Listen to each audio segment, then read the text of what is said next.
your first marriage? I believe that many people will have issue with the title of this video because they do not have plans of having more than one marriage. A very important question you should ask is, what do I mean by your first marriage? Your first marriage is the initial marital relationship you were passively involved in because you were neither a husband nor a wife in it. There are some important facts you should note in the definition of first marriage I gave. The first fact that is implicit in the definition is that your first marriage is the initial marital relationship you were involved in. The second fact is that your involvement in the marriage was passive. The reason your involvement in the marriage was passive is that you were not a spouse in it. This is the third fact that is implicit in the definition. The first marriage of every human being is usually the marriage that took place in the family he spent his childhood.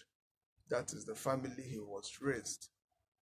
And that is usually the marriage that took place between the parents or the guardians. So while you were growing up as a child, you were living with a couple, perhaps your parents. Their marriage is your first marriage.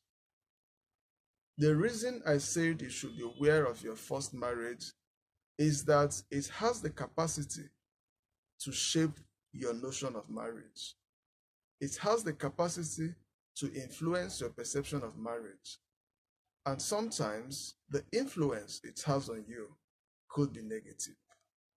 For instance, if your parents have a happy marriage, it's very likely that you would be very enthusiastic to get into marriage.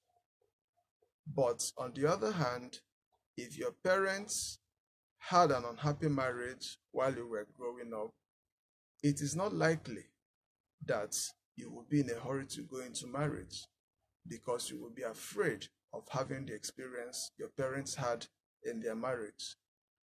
And I said earlier that your first marriage has the capacity to influence your notion and perception of marriage.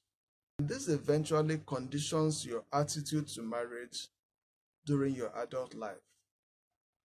And let me illustrate this with an example. If you are a young lady, but while you were growing up, your father maltreated your mother, you may realize that you will resolve that when you get married, you will not give any man the chance to maltreat you the way your father did to your mother in the name of marriage.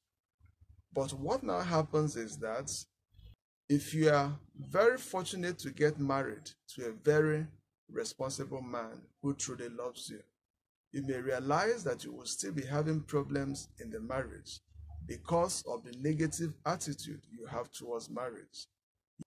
You will realize that your attitude to your husband will always be hurting the marriage because of your past experiences, not really because of what your husband does to you. On the other hand, if you are a man, but while you were growing up, your mother was maltreating your father, you may also resolve that you will not give any woman the opportunity to maltreat you the way your mother did to your father in the name of marriage. So you may realize that you may take some difficult decisions about an innocent woman who may not even have any traits like your mother. Though she's a very nice, loving, and caring lady who truly loves you and takes very good care of you, but you may be having problems with her because of the negative disposition you have towards marriage because of your past experiences while you were growing up as a child. There are some people who resolve not to get into marriage because of the nasty marital experience of someone who is dear to them. Such people end up deliberately spending the rest of their lives without a spouse. Now, the point I'm making is you should not be what you have been through. The fact that your father was unfortunate to have a wife who maltreated him does not necessarily imply that you will also have a wife like your mother who would treat you the way your mother did to your father. And the fact that your father was maltreating your mother while you were growing up does not necessarily imply that you will have a husband who will also maltreat you the way your father did to your mother. And that is the reason sometimes you hear some men say, all women are the same. And some women say, all men are the same. That is a wrong generalization. People are different. All men are not the same. All women are not the same. There are good men, there are also good women.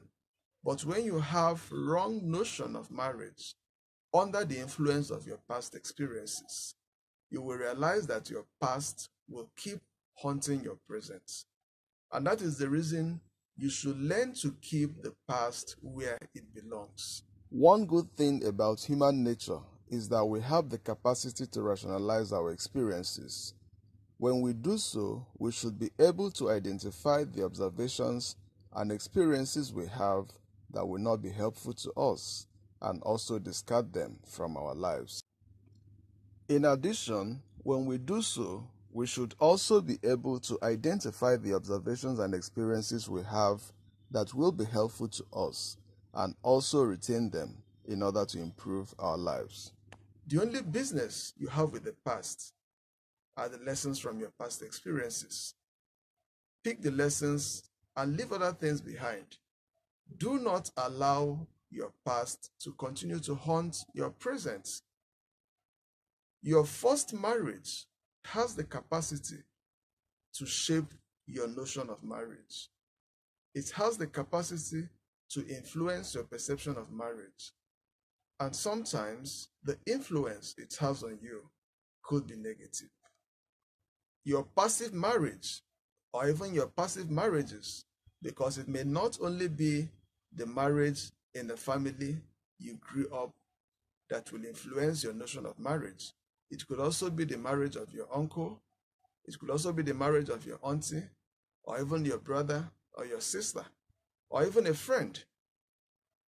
After your first marriage, that is the marriage in the family you grew up, there will also be other marriages you will be inactively involved that will also play very significant role in shaping your notion of marriage.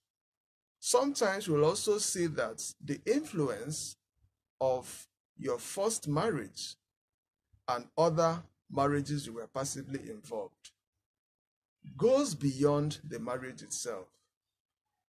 For instance, if your grandmother, who is your mother's mother-in-law, if she was maltreating your mother while you were growing up, you may resolve that you will not even get married to a man whose mother is still alive. And I have seen some young ladies who say that I will not get married to any man whose mother is still alive. That is very wrong. Needless to say that if you resolve not to get married to a man whose mother is still alive, you should also not expect to be alive when your son will get married, because what you wish others should also be what you wish yourself. Have you observed that women who are bad wives hardly have cordial relationship with their daughters-in-law, even when their daughters-in-law are very good? The reason is that they are usually afraid that their daughters-in-law will maltreat their sons as they did to their husbands.